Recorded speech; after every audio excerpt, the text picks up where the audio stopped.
예, 인사드리겠습니다. 한국보건산업진흥원 한동우입니다. 예, 오늘 제1회 K방역 글로벌 포럼에 여러분들 뵙게 돼서 굉장히 기쁘고 반갑게 생각을 하고요. 오늘 세션 앞에서 연자 두 분이 말씀해 주셨던 그런 코로나와 관련된 어떤 의료적인, 의학적인 부분과 이 다음 세션에 있는 또 경제적인 부분에 중간에 고리 역할을 하는 내용으로 제가 아마 30분 정도 여러분들과 뵙게 될 수 있을 것 같습니다. 제목은 포스트 코로나 시대를 대비하는 바이오헬스 산업의 새로운 방향이라고 해서 현재 올해 코로나가 발병하고 나서 여러 가지 사회적, 경제적 변화를 겪고 있는데요. 바이오헬스 산업에 관련해서 어떠한 변화를 지금 현재 우리가 지나가고 있는지에 대해서 여러분과 함께 살펴보도록 하겠습니다. 예, 먼저 코비드-19 코로나가 가져온 일상의 변화에 대해서 좀 말씀을 드리고 싶습니다. 다들 지금 마스크를 쓰고 계시고요. 저도 와서 마스크를 이렇게 걸고 다니다가 지금 또 촬영도 하고 그래서 이제 잠깐 벗고 올라왔는데요. 이제 마스크를 착용하는 것들이 이제 굉장히 일상화된 이제 그런 시대를 살고 있죠. 보시면은 오늘 오전에 제가 WHO에서 이제 온 건데요. 전 세계적으로 지금 확진자가 3,500만 명, 또 코로나 사망자가 100만 명을 넘어섰고 코로나가 발병한 지역이 전 세계 235개국으로 보면은 이미 팬데믹을 훨씬 지나가서 전 세계적으로 코로나가 굉장히 많이 퍼져 있음을 숫자로서도 알 수가 있습니다. 여기 보시면은 코로나 관련해서 여러 가지 뜻들이 있는데요. 사실은 코로나가 터지기 전에는 바이러스, 박테리아 이런 거 사실 구분하기도 어렵고 바이러스라든지 여러 가지 의료적인 부분에 대해서 사실은 큰 관심이 없이도 충분히 살 수가 있었는데 이제는 코로나 관련돼서 여러 가지 것들에 대해서는 이제 굉장히 관심도 많아졌고 알아야지만 또 건강하게 살 수 있는 그런 시대를 여러분들 살고 계십니다. 이게 폭스 비즈니스에서 9월 26일자로 나온 건데요.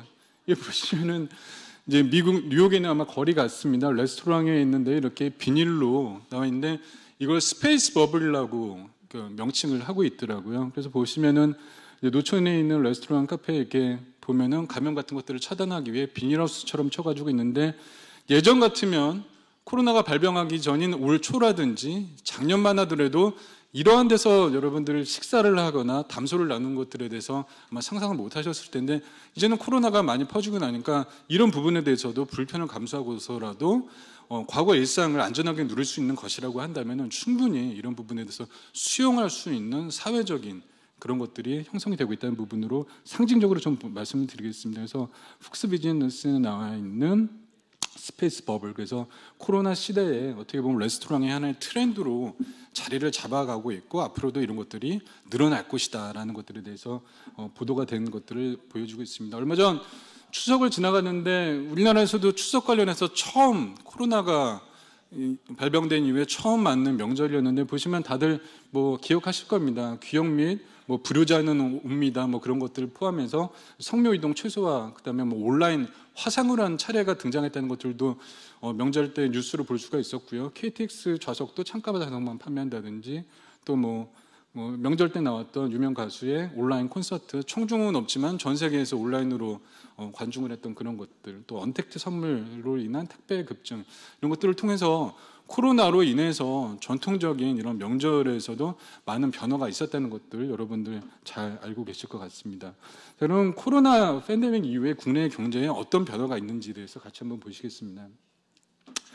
코로나 영향으로 올해 세계 경쟁률 예측을 IMF에서는 4월에는 마이너스 3%, 6월 때는 더 낮아져서 마이너스 4.9%, 9월 이후에 어느 정도 진정세가 된다고 하면 상향 가능성이 있으나 전 세계적으로는 여전히 세계 경제 성장이 오히려 떨어지는 그런 올해 한 해를 보내고 있습니다. 우리나라 OECD 회원국 중에 최고 수준인 0.8% 감소 전망을 OECD에 하고 있는데요. 일본이라든지 미국 같은 그런 선진국 물론 37개국 평균으로 봐도 우리나라가 이제 코로나를 성공적으로 좀 이겨내고 있고 그로 인한 경제에 부정적인 영향을 좀 OECD 회원국 중에서 좀 최소화하고 있는 것들로 경제 성장률로 예측을 할 수가 있다는 부분으로 말씀을 드리겠습니다. 사실은 지금 다들 경제가 어렵고 그렇죠. 사실 오늘 여기 제가 이 행사를 하고 있는 호텔도 그렇지만 서비스 산업이 굉장히 어렵습니다. 관광업계 어렵고요, 항공계도 어렵고 다들 어려운데 서비스 산업이 기본적으로 컨택트, 이제 서로 봐야 되고 그다음에 공급자와 수요자가 만나야 되고 그래야지만 서비스가 이루어지는 건데 코로나가 터지고 나서는 만날 수가 없게 되고 접촉을 할 수가 없게 됐기 때문에 언택트라는 말도 생길 정도로 굉장히 그런 부분에 있어서 서비스 산업이 굉장히 어려운 시기를 지나가고 있습니다.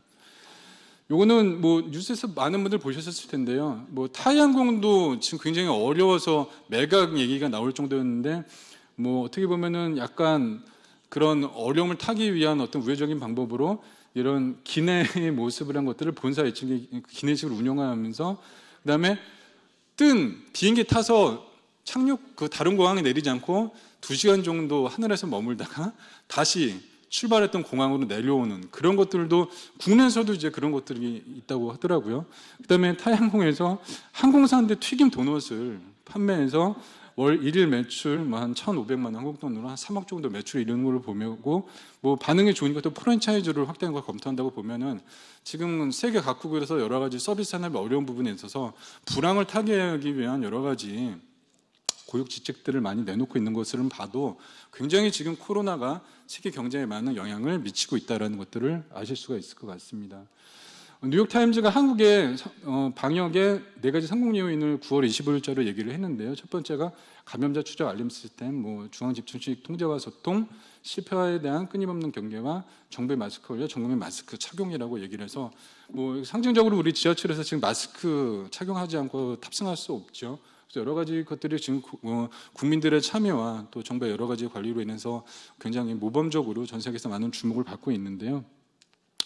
상징적으로 8월 29일, 8월 24일자 비슷한 늦 여름에 나왔던 모습인데요. 우리나라 서울 시민들의 이제 마스크 그냥 불특정 분들을 찍었는데 마스크를 안 착용하신 분을 찾기가 어려울 정도죠. 하지만 이게 지금 런던에서 있었던 마스크 반대 시위입니다. 보면은 이렇게 사람들이 몰려있는데도 마스크를 쓴 사람을 오히려 찾기가 어려울 정도로 이게 마스크를 착용하고 또 그다음에 레스토랑이라든지 술집 심야 영업 이런 것들에 대해서 정부에서 규제를 하니까 이런 부분에 대해서 반대 시위가 영국뿐만이 아니라 뭐 스페인이라든지 프랑스라든지 유럽 각국에서 굉장히 뜨겁게 날 정도로 이런 부분에 대해서 국민들의 호응이 굉장히 어려움을 겪고 있는 반면에 우리나라 같은 경우는 굉장히 이런 부분에서 잘 국민들이 참여를 해주고 있어서 앞서 말씀드렸던 경제에 미치는 부정적인 영향도 우리나라가 OECD 회원 중에서 가장 적은 것들을 차지하는 것이 아닌가라고 생각해 볼 수 있을 것 같습니다. 예, 바이오헬스 산업의 그간의 수출 성과를 좀 말씀을 드리면은요, 2016년도에 그 이전까지는 이제 바이오헬스 산업, 의약품, 화장품, 의료기기로 대표되는 이런 바이오헬스 산업의 수출이 2016년 이전에는 계속 무역 수지가 적자였다가 2016년도에 흑자로 돌아선 이에 작년에 33억 7억 불, 가장 14년에 적자의 26억 불보다도 오히려 훨씬 뛰어넘는 33억 불의 흑자를 볼 정도로 흑자폭이 굉장히 많이 커 있고 성장세가 빠르게 가고 있는 것이 우리나라 바이오헬스 산업입니다. 뭐 신약 개발이라든지 또 수출 주도용 제약 기업이 등장하고 또 뭐 셀트리온이라든지 삼성 바이오에피스 같은 경우는 수출 비중이 굉장히 높을 정도로 굉장히 이런 부분에서 수출이 많이 늘어나고 있죠. 예, 상반기에 코로나가 발병한 후에 처음 맞는 올 상반기의 바이오헬스 산업을 봤을 때도 전년 동기 대비해서 26.7%가 증가했고 96억 달러의 수출을 보이고 있습니다. 우리나라에서의 수출 산업 중에서 10위 정도로 2월까지 차지를 하다가 6위로 올라섰습니다. 진단기기라든지 여러 가지 관련된 위생용품 수출이 급증함으로써 우리나라 주력 산업 중에서 수출 순위 6위로 올라섰습니다. 전 세계 코로나 여파로 전년 동기 대비 11.3% 감소에 비한 거 26.7% 같은 기간의 증가를 보면은 우리나라의 바이오헬스 산업이 굉장히 수출이 코로나임에도 불구하고 굉장히 해외에 수출을 많이 했다는 것들을 알 수 있죠. 특히 수출이 6위로 올라섰는데요. 1, 2월까지는 바이오헬스 산업이 10위였다가 6위로 올라선 게 올 이제 3, 4월, 5월이 지나면서 상반기 일어난 일입니다. 우리나라 여러분 잘 알고 계신 주력 산업이라고 있는 조선이라든지 디스플레이 이런 것들보다도 올라서서 수출 산업으로 6위로 바이오로스 산업이 올라갔다는 부분 말씀드리겠습니다. 우리나라에서도 뭐 자동차, 무선통신, 반도체 같은 것들도 같은 기간 코로나 여파로 이렇게 수출이 감소한 거에 비해서 의약품이라든지 의료기기 수출이 증가한 것만 보더라도 코로나임에도 불구하고 우리나라의 보건산업이 바이오로스 산업의 수출이 늘어난다는 것들을 수치로서 알 수가 있을 것 같습니다. 의학이라든지 의료기기 이런 K 방역 물품이라든지 이런 것들이 코로나가 확산되고 있는 3월 이후에 굉장히 급증했다. 그래서 코로나가 확산됐던 미국, 브라질, 인도, 이탈리아 같은 113개국 거의 뭐 세계 모든 나라에 우리나라에 그런 K 방역 관련된 물품이 수출되어서 우리나라 이런 수출을 이끌었다는 부분을 수치로서 확인하실 수가 있습니다. 가장 최근 자료이죠. 앞서 말씀드렸던 슬라이드는 이제 상반기의 수치이고요. 8월 달에 있는 것들만 보더라도 의약품, 화장품, 의료기기 순으로 많이 수출을 했고요. 누적액은 129억 달러, 아까는 90억 달러라고 했는데 130억 달러로 여전히 그 증가세는 유지를 하고 있습니다. 국가별로는 독일, 인도, 화장품 이런 데로 많이 가고 있고 보시면은 면역약품이라든 진단용 시약 이런 것들이 계속 꾸준하게 늘어나고 있음을 보실 수가 있습니다. 작년 같은 코로나 이전인 19년 8월하고 올해 8월을 비교를 해보면은 의약품은 전년 대비해서 마이너스였는데 올해 같은 경우는 70.9% 증가했고 수치로도 많이 수치를 했죠. 의료기기도 마찬가지고 화장품도 마찬가지입니다. 뭐 상위 10개 품목을 보면은 아무래도 우리나라 이제 화장품이 바이오 헬스 산업에서 가장 비중이 높은데요. 그 외에는 면역약품이라든지 그다음에 진단용 시약, 뭐 진단 키트, 뭐 이런 것들이 됐고 여기 지금 빨간색으로 표시된 것들은 이제 같은 전년하고 비교했을 때 감소된 겁니다. 뭐 메이크업 제품이라든지 초음파 영상 진단기기. 보시면은 면역이라든지 진단용 시약처럼 코로나, K 방역과 관련된 것들은 전년 대비 동월 대비해서 굉장히 수출이 늘어나고 있지만은 아무래도 전 세계적으로 지금 병원을 방문하는 것들이 좀 줄어들고 또 화장품이라든지 이런 것들의 소비가 줄어들므로 해서 워낙 많이 그동안 수출이 되었던 초음파 기기라든지 화장품 같은 것들은 전년 동기 대비해서 감소하는 것들로 해서 지금 우리나라의 이런 바이오헬스 산업의 수출 품목도 코로나와 관련된 것과 그렇지 않은 것들에 대해서 굉장히 좀 나뉘어서 나타나고 있다라고 말씀을 드릴 수가 있을 것 같습니다. 자, 그럼 코로나 이후에 바이오헬스 산업의 어떤 뉴 노멀에 대해서 좀 같이 한번 보실 텐데요. OECD에서 나온 각 국가의 기대 수명과 GDP, 그다음에 건강 관련된 지출을 얘기를 하고 있는 겁니다. 보통은 GDP가 높은 선진국일수록 기대 수명도 높은 것으로 나오고 있고 또 건강 관련된 지출이 많을수록 또 이제 기대 수명도 높은 걸로 이렇게 수렴되는 것들을 볼 수 있는데 앞으로는 이러한 어떤 일반적이었던 것들이 많은 변화를 겪을 수도 있다라는 부분에 대해서 저는 좀 말씀을 드리고 싶습니다. 경제학에서 흔히 나오는 지불용이라고 하죠. 어떠한 물건을 사거나 어떠한 서비스를 이용하기 위해서 내가 치르고자 하는 비용, 대가에 대해서 이 의료 서비스, 바이오헬스와 관련된 제품은 다른 어떤 것보다도 가격이 높게 형성이 될 수밖에 없습니다. 왜냐하면 나의 건강과 생명과 관련된 거기 때문에 다른 부분은 뭐 조금 줄이더라도 건강과 관련된 생명과 관련된 지출은 줄이기가 어려운 부분이 있겠죠. 그래서 앞으로는 고령화 시대에 얼마나 오래 사느냐가 중요한 시대를 살고 있는 게 아니라 지금 코로나라든지 이런 여러 가지 전염병이라든지 이런 질환들을 잘 이겨내면서 삶의 질을 떨어뜨리지 않고 건강하게 오래 사는 것들이 굉장히 중요한 시대를 살고 있고 포스트 코로나 시대에도 이런 것들이 굉장히 중요한 이슈가 될 것이다라고 말씀을 드릴 수가 있을 것 같습니다. 많이 들어보셨던 그 의료의 패러다임이 과거에는 치료였다가 이제 예방으로 바뀌었고요. 이제 4P라고 해서 Predict, Prevented, Participatory, Personalized 이런 것들이 의료에서도 앞으로도 많이 될 거기 때문에 바이오헬스 쪽에서의 시장이라든지 수요도 이런 것들에 의한 패러다임의 변화에 영향을 받을 것이다라고 볼 수가 있을 것 같습니다. 혁신적인 기술 역시 4차 산업혁명으로 대표되는 빅데이터나 재생의료, 정밀의료, 웨어러블 기기라든지 AI, 3D 프린팅 같은 것들이 앞으로 많은 바이오헬스 산업에 있어서 변화를 가져올 것이다라고 말씀드릴 수가 있을 것 같습니다. 예, 바이오헬스 산업의 시장 규모 및 변화를 좀 보시면요. 세계 시장 규모는 약 10조 달러가 넘고 우리나라 국내 시장 규모는 세계 11위 규모입니다. 제약, 의료기기, 화장품, 의료 서비스는 이렇게 국제적인 포지션을 볼 수가 있고요.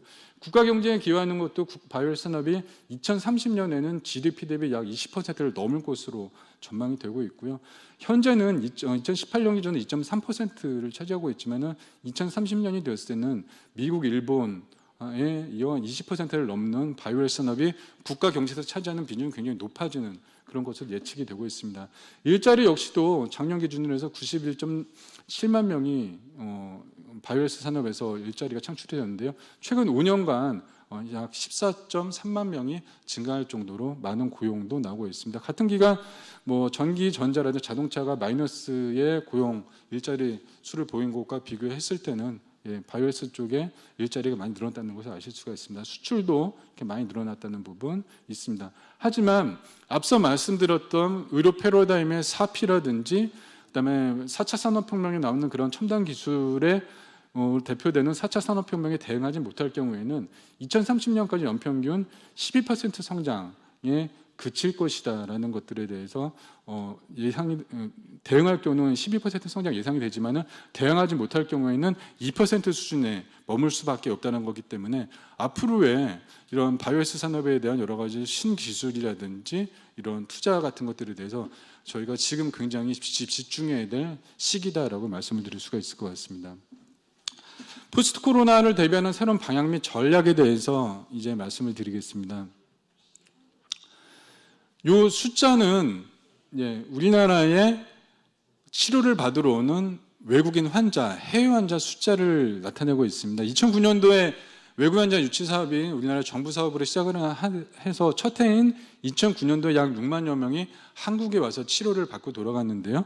가장 최근 2019년, 10년 만에 작년에 약 50만 명에 가까운 해외 환자들이 한국에서 치료를 받고 갔습니다. 하지만 올해는 지금 한국에 들어오는 외래 관광객 숫자가 전월 대비 95% 감소 이렇게 나오고 있기 때문에 물리적으로 접근을 할 수 없는 어려움 때문에 올해 몇 명의 해외 환자가 올지는 아무도 모르지만 굉장히 낮은 수치를 기록할 것이다라고 예측은 해볼 수가 있을 것 같습니다. 그렇기 때문에 이 바이오헬스 산업의 지속 가능성에 대해서 무엇보다도 지금 많은 투자와 노력을 해야 되는 시기이다라고 좀 말씀을 드리고 싶습니다. 앞으로의 올해 바이오헬스 산업의 수출 전망은 코로나에 따른 국내 바이오헬스 산업에 미치는 부정적인 영향은 상대적으로 적을 것으로 예측이 되고 있습니다. 필수약품의 소비가 계속 늘어나고 수출도 늘어나고 그렇기 때문에 수출 증가가 이끄는 동력으로 국내 바이오헬스 산업에 미치는 코로나의 부정적인 영향은 그렇게 크지 않을 것이다라고 예측을 할 수가 있고요. 의약품 같은 경우는 바이오시밀러 신규 제품 출시 등 같은 것들을 통해서 국제 경쟁력 우위가 계속해서 좀 늘어날 것으로 보이고요. 의료기기 역시 국내 진단용 검사기기 및 시약 같은 것들이 수출이 늘어나고 또 다양한 진단 검사기기들이라든지 또 해외에서 기술력을 인정받은 이런 것들이 수출이 늘어남으로써 의약, 제약이라든지 의료기기 수출은 앞으로도 계속 늘어날 것으로는 예측이 되고 있습니다. 보시면 2015년부터 19년까지의 제약 의료기기의 수출을 보이고 올해 같은 경우는 가장 최근 5년 동안은 가장 최고치를 기록할 것으로 예측이 되고 있습니다. 이런 것들을 하기 위해서 크게 4가지의 방향 및 전략이 필요한데요. 먼저 주요 질환 중심의 R&D라든지 또 사업화 연계하는 R&D를 정부와 민간이 계속 좀 투자를 늘려야 될 것으로 보이고요. 또 오픈 이노베이션 활성화 및 혁신 클러스터 운영을 통한 기술 사업의 어떤 생태계 조성, 특히 코로나로 인한 해외 환자 유치 및 병원 진출의 새로운 진출 모델을 개발을 하고 K 방역으로 인해서 한국의 어떠한 이런 것들이 해외 인지도라든지 신뢰도 같은 것들이 올라갔을 때 이런 기회를 통해서 한국 의료의 어떤 해외 진출과 수출이 늘어나는 이런 것들이 지금 굉장히 기회를 활용할 때 필요하다라고 말씀드릴 수가 있을 것 같습니다. 또 디지털 성장 동력 확보를 위한 신기술 개발 및 인재 양성 같은 것들을 통해서 DNA 기술이라고 하죠. 데이터 네트워크 AI 등 여러 가지 4차 산업혁명에 대응하는 신기술 같은 것들에 대한 지원이 계속 늘어나야 되고요. 또 이런 것들을 할 수 있는 반려 인력 양성도 굉장히 중요한 부분으로 말씀을 드리겠습니다. 마지막으로는 바이오헬스 산업의 경쟁력 강화를 위한 제도 개선 및 정책 거버넌스 구축을 위해서 여러 가지 법제라든지 정부의 거버넌스를 정비하는 것도 지금 앞으로의 포스트 코로나 시대의 뉴 노멀을 준비하기 위해서 굉장히 지금 필요한 부분이다라고 말씀을 드리겠습니다. 앞서서 폭스 비즈니스에서 나왔던 미국의 뉴 노멀의 이 버블 스테이션이라고 그랬죠. 스테이션 버블이라고 얘기했던 이런 것들이었는데, 앞으로의 코로나가 갖고 온 생활, 경제, 문화, 기술의 새로운 뉴 노멀은 어떤 것이 나타날지 사실은 굉장히 궁금하고, 또 그런 것들에 대해서 빠른 변화가 올 것으로 예측이 되고 있습니다. 사실 드라이브 스루가 굉장히 우리나라 선별 진료소로 해서 빠른 진단을 하는데 기여를 했죠. 사실 이 드라이브 스루가 최근에 생긴 건 아니고 이미 70년대에 자동차가 많이 생활해서 자리를 잡았던 미국이라든지 북미에서 있었던 거지만은, 이런 것들을 이런 선별 진료소에 감염을 최소화하기 위한 수단으로서 활용을 했다는 것들이 굉장히 어떻게 보면 큰 의미를 갖고 있는 것 같습니다. 그래서 이런 드라이브 스루 선별 진료소가 짧은 시간에는 또 진화를 해서 다양화되고 있죠. 그래서 광주광역시에서는 이제 민원센터가 그 시청사에 들어가지 않고 이런 드라이브 스루를 통해서 민원이라든지 서류 같은 것들을 발급받는 것들로 또 변형이 되었고요. 일본 맥도날드 같은 경우에서는 ETC 결제라고 해서 하이패스처럼 카드를 직접 대지 않고 카드에 그 차에 내장된 그런 것들을 통해서 결제가 될 수 있게끔, 그래서 전반적으로 캐시리스를 통해서 비대면 접촉 같은 것들을 늘어나는 확산한 추세다. 또 파크앤고라고 해서 소매점이나 패스트푸드점 같은 데서 저도 DTR 같은 데 가서 보면은 앞에서 주문하는 데서 많이 주문하면 나는 커피 한 잔 사려고 기다려야 되잖아요.